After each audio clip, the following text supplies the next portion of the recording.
A'udzubillahi minasyaitonirrajim. Bismillahirrahmanirrahim. Allahumma sholli wa barik salim ala Muhammadin wa sahbihi wasallam. Sebelumnya saya sampaikan salam yang terbaik, salam para malaikat kepada para penghuni surga. Assalamualaikum warahmatullahi wabarakatuh. Alhamdulillah, pemirsa yang dirahmati oleh Allah, kita kali ini akan membahas tentang Isra wal Mi'raj. Kita sudah memahami apa saja yang terjadi di Isra Mi'raj ini, tetapi mari kita sama-sama mengingat kembali apa-apa yang bisa kita ambil pelajaran darinya. Karenanya jangan kemana-mana, tetap bersama saya di Risalah.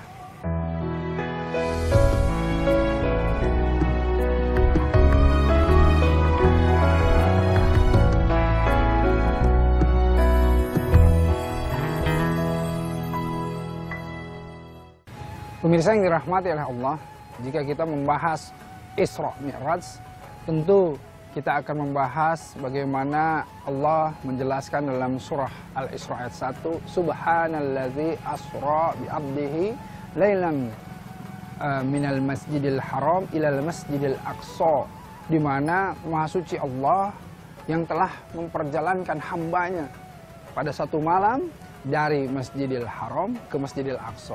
Nah, kita memahami bahwa Isra ini dari kata-kata saro yang artinya sebetulnya perjalanan malam.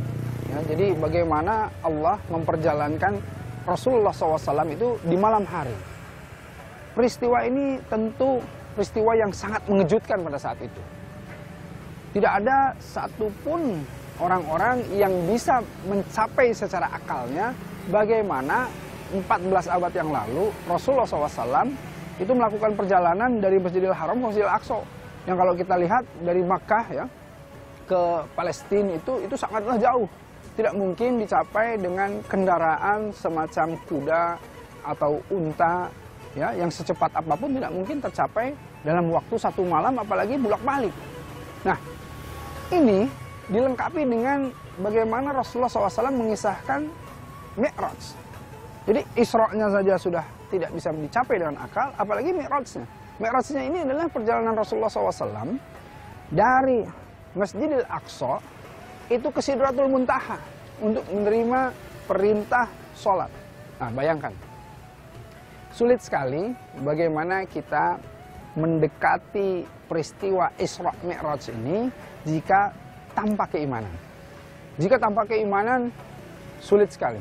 Karena akal kita belum bisa mencapai itu semuanya.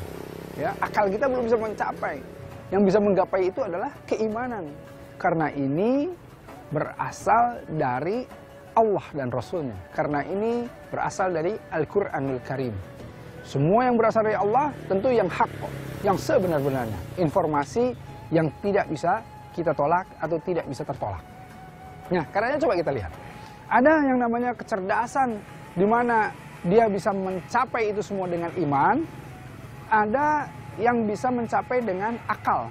Nah, ketika Allah memberikan satu fenomena Isra Mi'raj, akal 14 abad yang lalu kan belum bisa mencapai.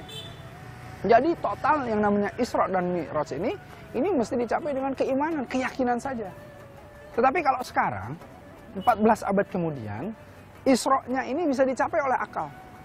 Allah telah membukakan ilmu kepada kita semuanya, telah memberikan bagaimana penjelasan bahwa Rasulullah menjalankan perjalanannya dari Masjidil Haram ke Masjidil Aqsa satu malam.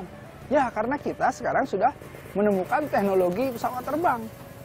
Dengan helikopter, dengan pesawat terbang, dengan pesawat jet, kita bisa bolak-balik satu malam berapa kali dari Masjidil Haram ke Masjidil Aqsa. Nah, jadi intinya adalah seringkali ada sesuatu yang datang dari Allah yang belum bisa dicapai oleh akal, ya, baru bisa dicapai oleh keimanan. Nah, tetapi bukan berarti yang belum dicapai oleh akal ini bukan sesuatu yang benar, bukan. Kalau datang dari Allah, segala sesuatunya itu hak kok, benar, sebenar-benarnya. Karenanya kita yakini itu dengan keimanan kita, begitu. Sebagaimana Isra wal Mi'raj 14 abad yang lalu diyakini dengan keimanan, dan sekarang 14 abad kemudian Isra-nya sudah bisa diyakini dengan akal. Masya Allah. Nah, inilah Isra Mi'raj. kalau kita bahas tadi bagaimana Isra-nya saja sudah tidak bisa dipahami oleh orang-orang pada masa 14 abad yang lalu, apalagi Mi'rajnya. Nah, karenanya bagaimana Allah men-set ini, kenapa ada Isra? Karena Isra ini sebagai batu loncatan untuk memahami sebetulnya Mi'rajnya. Jadi ketika orang bisa memahami Isra, dia insya Allah akan bisa memahami Mi'rajnya. Tapi ketika Isra-nya saja dia belum bisa paham, apalagi dia bisa memahami Mi'rajnya.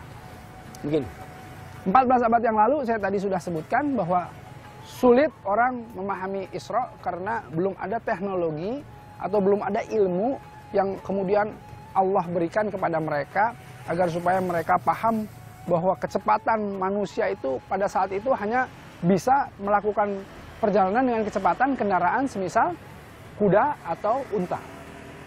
Nah, kalau sekarang berbeda. Allah telah berikan ilmu bahwa kecepatan manusia bisa dengan pesawat jet. Menarik sekali pemirsa yang dirahmati oleh Allah.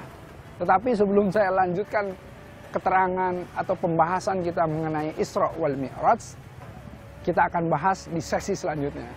Karenanya jangan kemana-mana, tetap bersama saya di Risalah. Pemirsa yang dirahmati oleh Allah. Jadi tadi kita membahas bahwa kecepatan manusia pada masa lalu, 14 abad yang lalu, kecepatannya hanya bisa secepat bagaimana kuda berlari atau unta berlari. Tetapi 14 abad kemudian, saat ini, kita sudah mengenal kecepatan yang namanya kecepatan supersonik, ya, kecepatan suara dan kecepatan cahaya. Tetapi kita belum bisa mendapatkan kendaraan kecepatan cahaya. Tapi kita sudah bisa mendapatkan kecepatan yang suara. Nah, karenanya pesawat-pesawat jet itu sangat cepat sekali dan kita sekarang bisa memahami bahwa perjalanan Isra Rasulullah SAW dari Masjidil Haram ila Masjidil Aqsa ini bisa dilakukan di saat 14 abad kemudian atau saat ini, ya. Tapi pada masa lalu, bagaimana Rasulullah SAW melakukannya? Tentu ini atas dasar kekuasaan Allah lah yang hanya bisa terjadi. Nah, Allah memperjalankan Rasulullah SAW dengan satu kendaraan yang bernama buraq. Ya, buraq ini seperti keledai tapi lebih besar dan lebih sedikit kecil dari bagots atau unta yang besar. Nah, jadi kendaraan ini mempunyai sayap, ya, mempunyai sayap yang kemudian dia bisa cepat melesat dari Masjidil Haram ke Masjidil Aqsa. Cepat sekali, secepat kilat mungkin, cepat sekali, karena selain dari Masjidil Haram ke Masjidil Aqsa, nanti dengan buraq yang sama, dengan kendaraan yang sama, Rasulullah SAW melakukan perjalanan Mi'raj, menembus langit-langit ke Sidratul Muntaha. Nah, yang akan saya angkat di sini adalah pertama tadi bagaimana secara akal kita didekati dengan yang namanya Isra tadi. Pada saat itu Rasulullah kemudian menceritakan kepada masyarakat di depan Ka'bah bagaimana perjalanan beliau tentang malam tersebut. Nah, sahabat Abu Bakar As-Siddiq sebetulnya tidak sedang berada di tempat. Sahabat Abu Bakar sedang berada di rumahnya. Ketika tiba-tiba ada seseorang yang lewat dan berkata kepada sahabat Abu Bakar As-Siddiq, "Wahai Abu Bakar, sudahkah engkau mendengar sahabatmu yang gila?" Wah, kaget Abu Bakar. Ada apa? Sahabatmu menyatakan bahwa dia telah melakukan perjalanan dari Masjidil Haram ke Masjidil Aqsa satu malam. Kemudian Abu Bakar As-Siddiq berbicara, apalagi setelah itu? Apapun yang dinyatakan oleh Rasulullah SAW, sahabat Abu Bakar mengatakan bahwa saya membenarkannya, bahkan yang lebih dari itu semuanya. Nah, disitulah salah satu bagaimana sahabat Abu Bakar As-Siddiq disebutkan atau dijuluki sebagai As-Siddiq, Abu Bakar yang membenarkan. Nah, kemudian Abu Bakar mendatangi sahabatnya. Nah, ketika Abu Bakar datang ke Ka'bah, ke Masjidil Haram, kemudian di sana Rasulullah SAW sedang menceritakan, mengisahkan bahwa apa-apa saja yang dilakukan oleh Rasulullah berjalan menuju ke ketika masuk ke Masjidil Aqsa. Kemudian orang-orang ada sebagian yang terheran-heran, tetapi ada juga sebagian orang-orang yang meyakininya. Abu Bakar As-Siddiq, kemudian sahabat ini menegaskan kembali dengan mengatakan kepada Rasulullah SAW bahwa, wahai Rasulullah, sebutkan ciri-ciri Masjidil Aqsa. Bagaimana pintunya, bagaimana halamannya, dan lain-lain. Kemudian Rasulullah SAW mengatakan, pintunya seperti ini, di sana ada ini, di situ ada ini. Nah, ketika Rasulullah mengatakan semua ini, kemudian sahabat Abu Bakar As-Siddiq mengatakan, benar. Aku bersaksi kepadamu, wahai Rasulullah, bahwa engkau benar. Ya. Sadaqta Rasulullah, betul engkau ya Rasulullah. Ketika setiap ciri-ciri ini disebutkan oleh Rasulullah, kemudian Abu Bakar As-Siddiq membenarkan, disitulah sahabat Abu Bakar disebut, dijuluki Abu Bakar As-Siddiq atau Abu Bakar yang membenarkan. Artinya Abu Bakar yang membenarkan sahabatnya Rasulullah Shallallahu Alaihi Wasallam.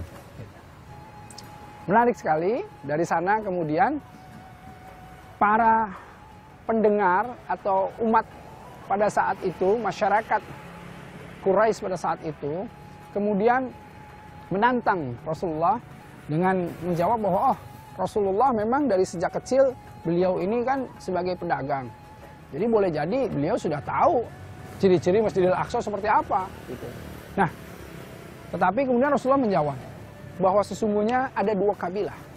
Dua kabilah yang beliau itu melewatinya ketika beliau berangkat dari Masjidil Haram ke Masjidil Aqsa. Nah, dua kabilah inilah yang menjadi titik penting sekali yang bisa dijangkau oleh akal masyarakat pada saat itu. Karena kalau tidak ada titik ini, bagaimana akal itu bisa menjangkau? Nah, titik dua kabilah ini disebutkan pertama adalah ketika Rasulullah melewati satu kabilah, ada satu kabilah yang kehilangan untanya. Pada saat itu kan malam begitu gelap, sangat gelap. Jadi pada saat itu Rasulullah SAW kemudian melihat ada satu kabilah yang kehilangan untanya. Rasulullah turun dari buruk dan kemudian memanggil orang tersebut setelah Rasulullah menemukan untanya. Jadi Rasulullah memegang unta kemudian memanggil-manggil. Nah, orang-orang tersebut mendengarkan ada satu suara, orang-orang itu jalan menuju suara. Nah, ketika orang-orang itu datang pada suara, Rasulullah kemudian pergi lagi. Ya. Di kabilah yang kedua, Rasulullah SAW melihat ada satu orang-orang yang sudah tertidur, yang kemudian meninggalkan satu bejana yang berisi air. Nah, bejana itu sama Rasulullah kemudian diminum dan ditumpahkan. Artinya airnya habis. Nah, pada saat itu kemudian Rasulullah melakukan perjalanan lagi, melanjutkan perjalanan lagi.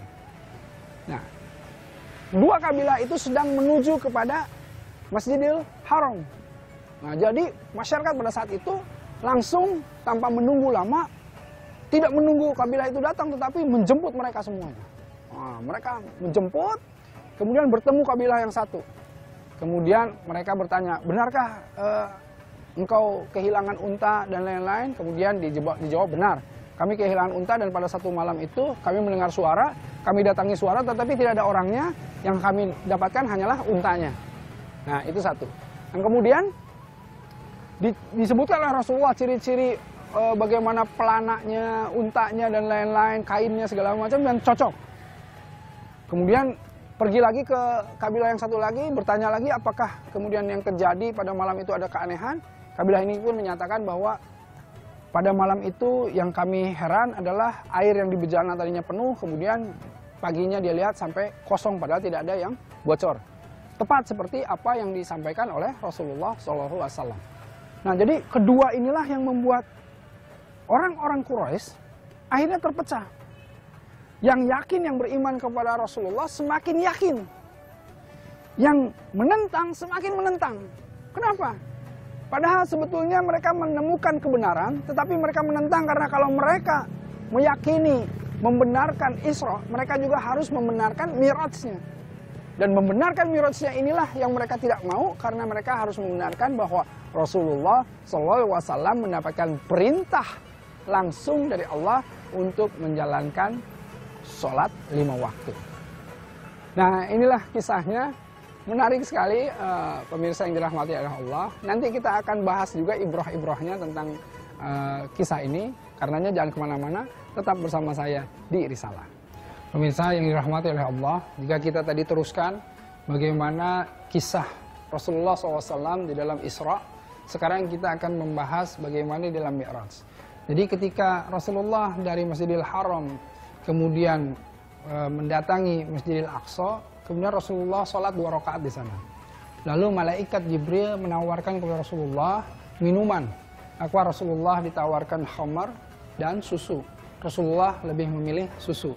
Dan malaikat Jibril pun mengatakan bahwa memang fitrahnya ini adalah bagaimana umat beliau itu tidak meminum khamar. Nah, dari sana kemudian kita melihat pilihan yang sangat bijak dari Rasulullah SAW. Dan Rasulullah kemudian dari sana dengan menggunakan buraq terbanglah ke Sidratul Muntaha. Nah, pada saat inilah sesungguhnya Rasulullah melihat Jibril dengan bentuk yang sebenar-benarnya atau dalam bentuk yang hak atau yang bentuk aslinya. Jadi bukan Rasulullah SAW melihat Allah, tidak. Sama sekali tidak, tetapi Rasulullah melihat Jibril dalam bentuk aslinya. Bagaimana bentuk aslinya Jibril alaihissalam? Jibril ini ternyata digambarkan dalam hadis oleh Rasulullah SAW, jika seandainya Jibril ini kan mempunyai 2 sayap.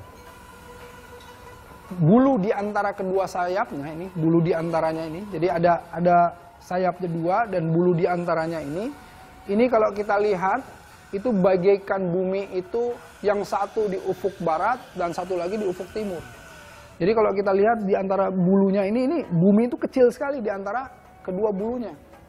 Jadi ada 2 sayap, yang di dalam satu sayapnya itu terdapat banyak bulu, dan di antara kedua bulunya ini kalau disimpan itu ufuk barat dan ufuk timur itu di antara kedua helai bulunya.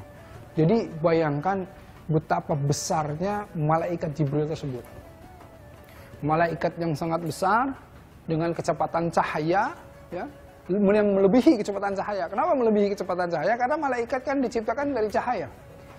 Artinya apa? Artinya langit yang begitu luas, ya, langit yang begitu luas, yang kalau kita bilang sab'a samawat, ada 7 lapis langit, itu bisa dalam 1 hari itu malaikat Jibril itu pulang pergi dengan sangat cepat.